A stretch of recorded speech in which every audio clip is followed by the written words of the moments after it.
नमस्कार दोस्तों, मैं अनिल सक्करवाल और आप मेरे साथ है फिजिक्स की क्लासेस में। कक्षा 12 सिलेबस अपना चल रहा है, जैसे कंटिन्यू था।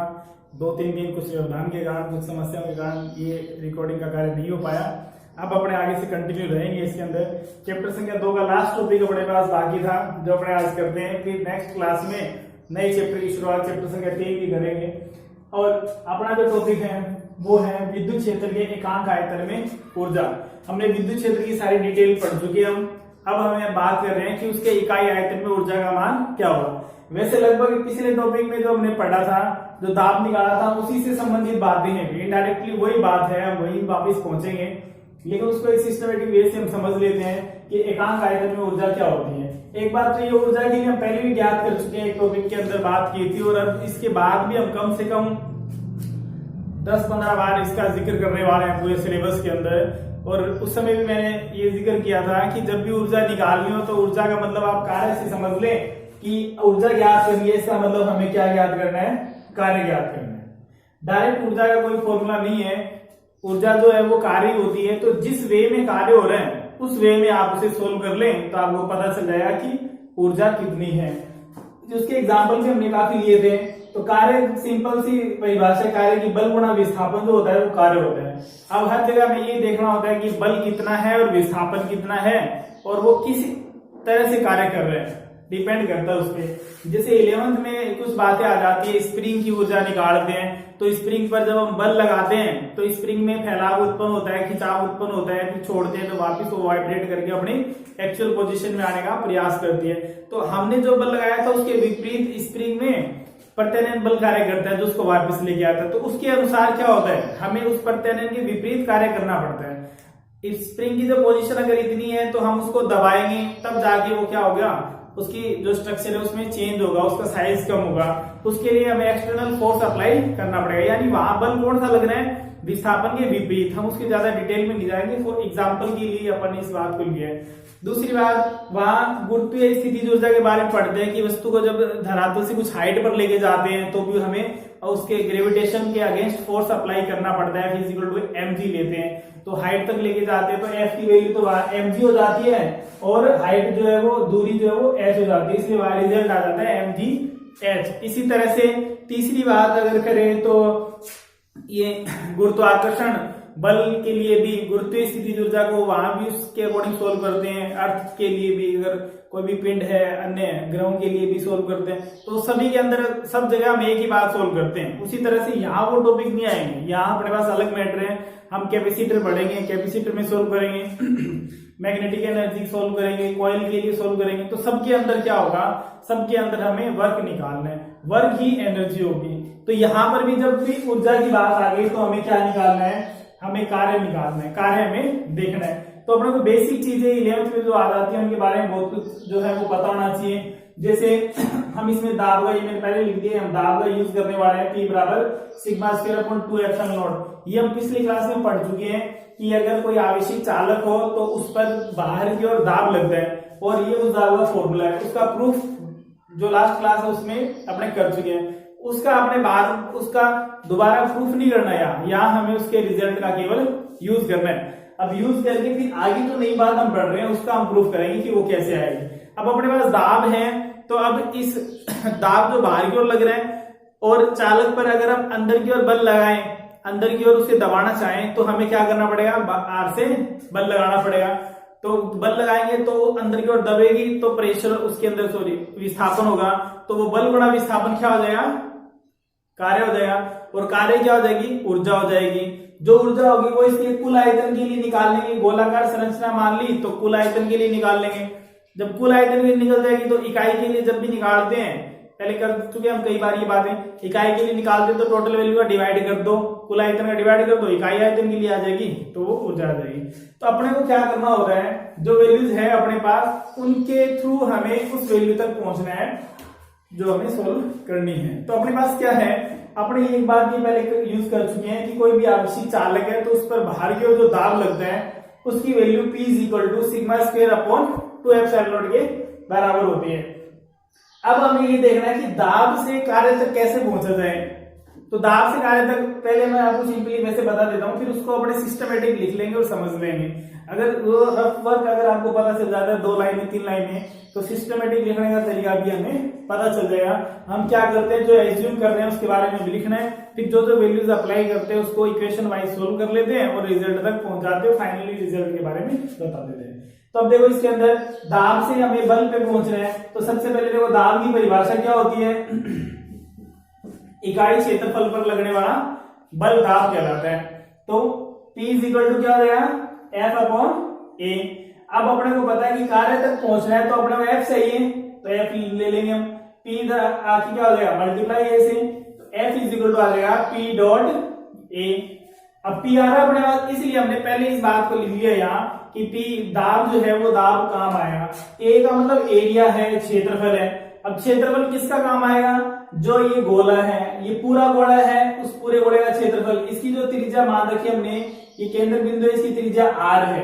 अब ये हमने क्या कर रखा है इसके अंदर ड्राइंग में, इसके अंदर जो डायग्राम हमने यूज किए हैं, इसकी एक पतली लेयर बना दी हमने, जिसको अगर हम दबा रहे हैं तो गोला दबा रहे हैं तो सब तरफ से दाब लगा रहे हैं, सब तरफ से बल लगा रहे हैं तो सब तरफ से दबेगा वो। इसलिए ये इतना पार्ट जो है dr, ये हमने मान लिया कि इसको हमने विस्थापित कर दिया, तो विस्थापन तो क्या हो गया, dr हो गया। ठीक है, दूसरी बात तो इसकी त्रिज्या क्या थी, जितनी r थी उसमें से dr कम हो जाएगी, तो त्रिज्या बचेगी r माइनस dr, ये त्रिज्या। इसलिए ये इसकी इनर रेडियस है और ये जो इसकी वो आउटर रेडियस है यहां तक, ये r है और r में से इतनी माइनस कर देंगे तो अंदर वाली बच जाएगी r माइनस dr। अब देखो यहां जो पूरे गोले के लिए लेंगे तो F इज इक्वल टू क्या हो जाएगा, P की वैल्यू तो वो रख देंगे हम एज इट इज, और इसकी जगह क्या रख देंगे 4 पाई r स्क्वायर। ये तो क्या बल।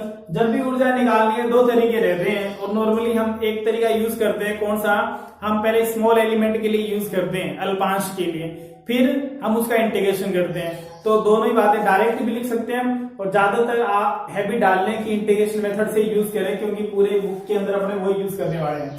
तो अगर फॉर डिस्प्लेसमेंट dr, तो d बल भी कितना हो जाएगा, थोड़ा होगा, तो वहां से क्या होगा, कार्य भी थोड़ा होगा। तो dw इज इक्वल टू, या लिखा हुआ dw is equal to f dot dr। अब f की वैल्यू ये रही पूरी की पूरी, पुट कर दो p into 4 pi r square, p की वैल्यू नहीं रख रहे अपने, बाद में रखेंगे, इंटू dr। अब ये क्या हो गया, देखो क्षेत्रफल है ये, और ये क्या है, दूरी है।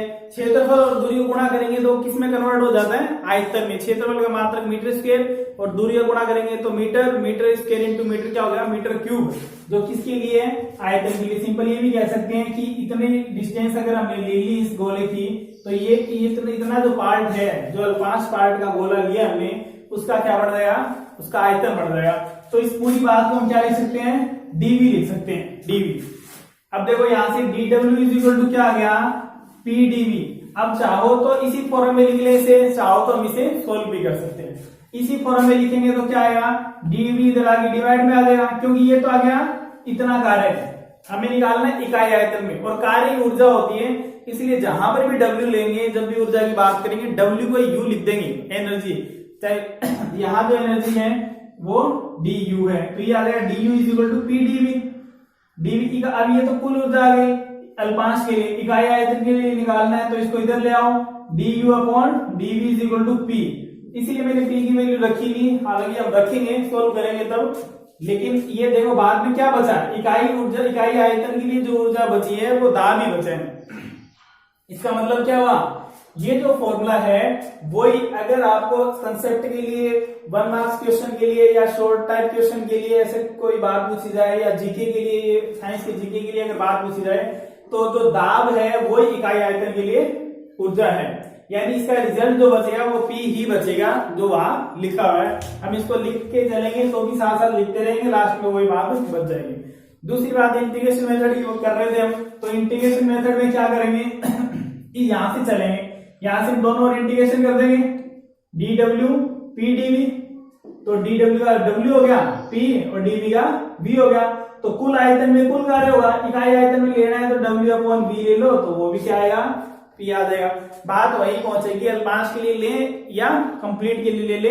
अल्पांश के लिए लेते हैं तो हमेशा समाकलन विधि का यूज करते हैं। अभी इतनी बात जो हमने बिल्कुल रफ वर्क में लिख दी है, अगर ये पता चल गई भी कैसे लेना है, सबसे पहली बात तो हमें बल निकालना है। बल है तो दाब है, तो अब आपको दाब से देखना पड़ेगा कि दाब के अकॉर्डिंग बल का जो मान है वो कैसे निकालते हैं। फिर उसके बाद जब बल पे पहुंच गए तो पता होना चाहिए ऊर्जा जो है वो कार्य के बराबर होती है। तो कार्य कैसे पहुंचे, तो कार्य की परिभाषा लगा दो। सारा जो मैटर है वो 11 से रिलेटेड है, तो बेसिक जो अगर अपना स्ट्रॉन्ग है तो कोई दिक्कत नहीं आएगी किसी में भी।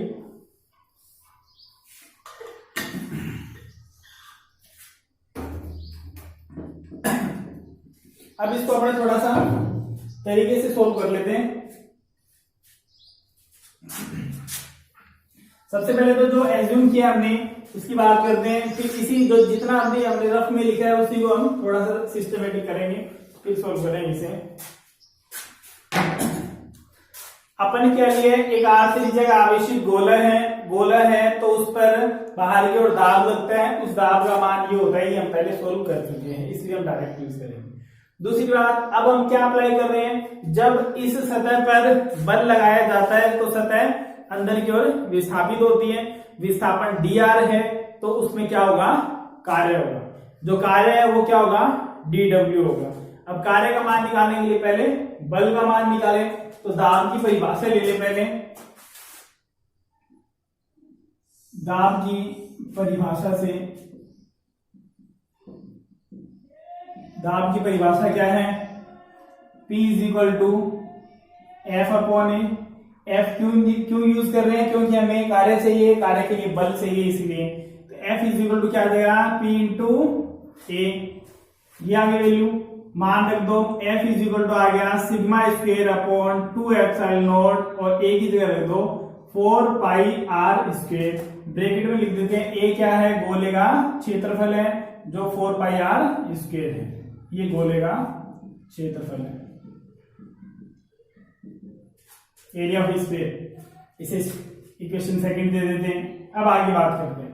अब हम क्या करते हैं कि यदि इस गोले की सतह पर बल आरोपित करें तो dr विस्थापन उत्पन्न होगा, जिसमें किया गया कार्य जो है वो हमें ज्ञात करना है।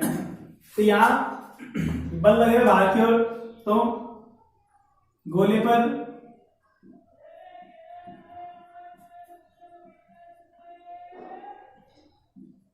आरोपित बल के विरुद्ध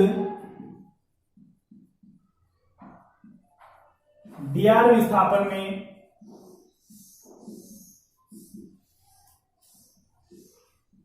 किया गया कार्य क्या आएगा, dr विस्थापन में dw = F dr। समीकरण 2 से मान रख दो, dw = F की वैल्यू आ जाएगी σ² अपॉन 2ε0 4πr².dr। ये वैल्यू आ गई। अब अपने क्या निकालना है, इसके लिए यहां 4πr² क्षेत्रफल है इंटू dr, अल्प डिस्टेंस है, ये विस्थापन है, तो इसको मल्टीप्लाई करेंगे तो क्या होगा, ये अल्पांश का आयतन, यानी अल्पांश जो विस्थापन गोला है उसका आयतन है, ये dv हो गया। ये पुट कर दे यहां, तो वैल्यू आ जाएगी dw =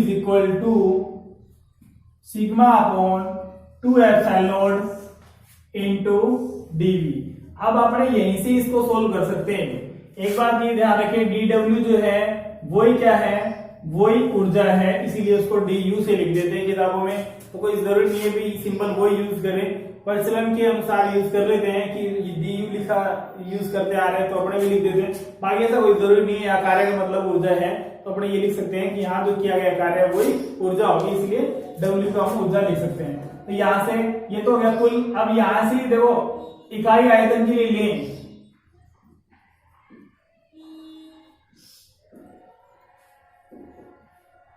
तो अल्पांश का जो कुल आयतन उसको डिवाइड कर देंगे, dw अपॉन dv = σ अपॉन 2ε0। ये आगे इसकी फाइनल वैल्यू।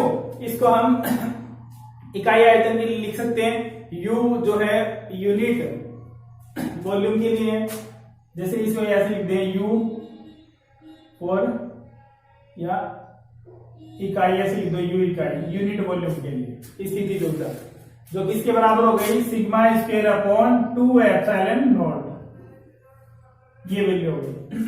ये फाइनल वैल्यू इसकी थोड़ा सा कन्वर्ट कर सकते हैं कि सतह पर जो है सिग्मा का मान हम निकाल सकते हैं किस फॉर्म में, विद्युत क्षेत्र की फॉर्म में पूछ लें, क्योंकि पूछा ना विद्युत क्षेत्र की, तो विद्युत क्षेत्र की फॉर्म में अगर लिखना चाहें तो इसे लिख सकते हैं ई जो है वो क्या होता है, ई बराबर होता है सिग्मा अपॉन एप्सिलॉन नॉट, किसके लिए, सतह के लिए। तो वैल्यू पुट कर दो, ये यहां से सिग्मा इज इक्वल टू क्या आ जाएगा, ई एप्सिलॉन नॉट, इसे समीकरण नंबर 3 दे दें, समीकरण 3 में मान पुट कर दें, समीकरण 3 में ये वैल्यू पुट कर दो कि सिग्मा की जगह पुट कर दो ई इंटू एप्सिलॉन नॉट और फिर इसको सोल्व कर लो और ये टॉपिक कंप्लीट हो जाएगा।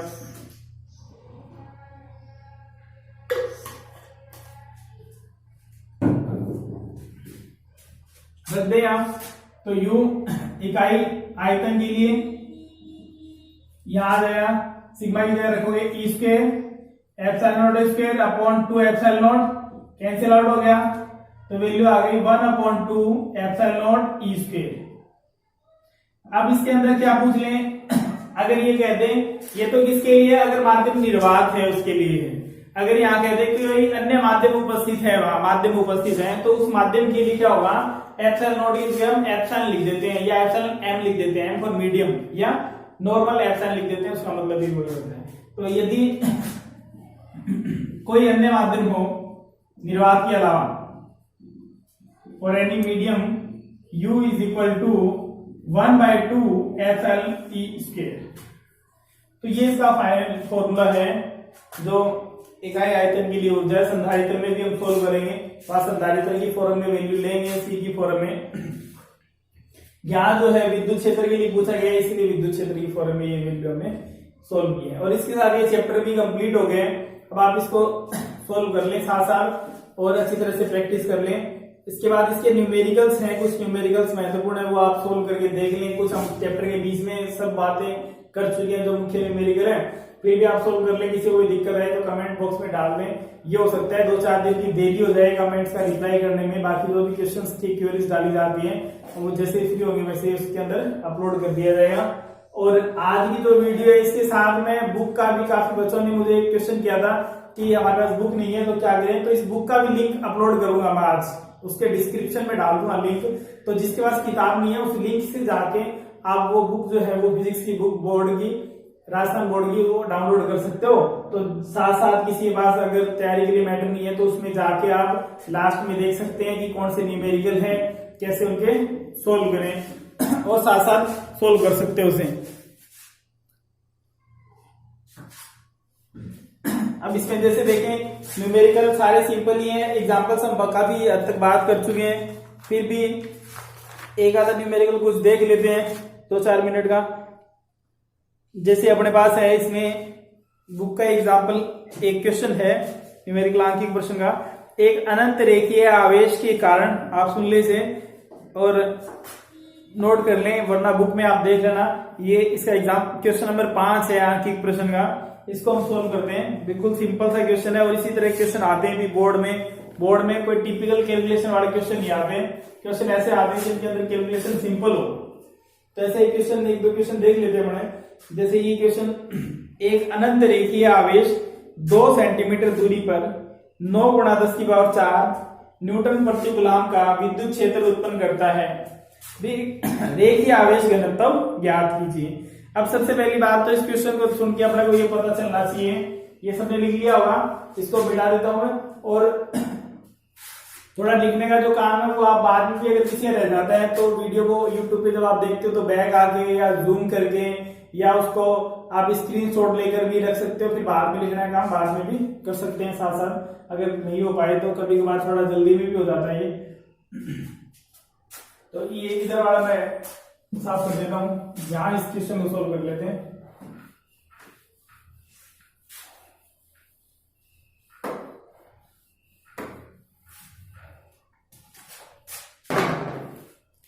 क्वेश्चन शॉर्ट में लिख रहा हूं मैं, फिर डिस्कस करेंगे कि कैसे अपने को देखना है क्वेश्चन कहाँ से है, क्योंकि अभी तो अपने को पता है अभी चैप्टर सेकंड पढ़ रहे हैं तो क्वेश्चन सेकंड का ही आएगा।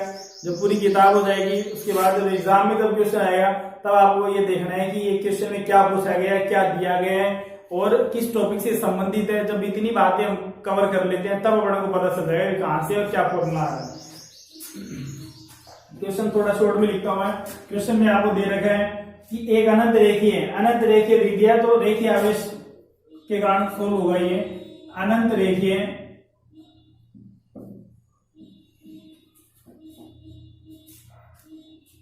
आवेश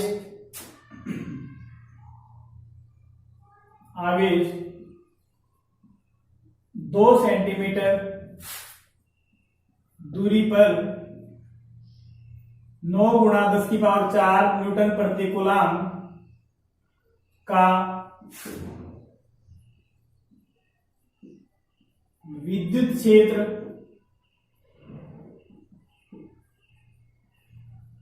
उत्पन्न करता है। रेखीय आवेश घनत्व याद कीजिए।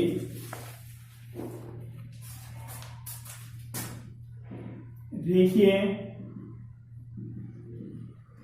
आवेश घनत्व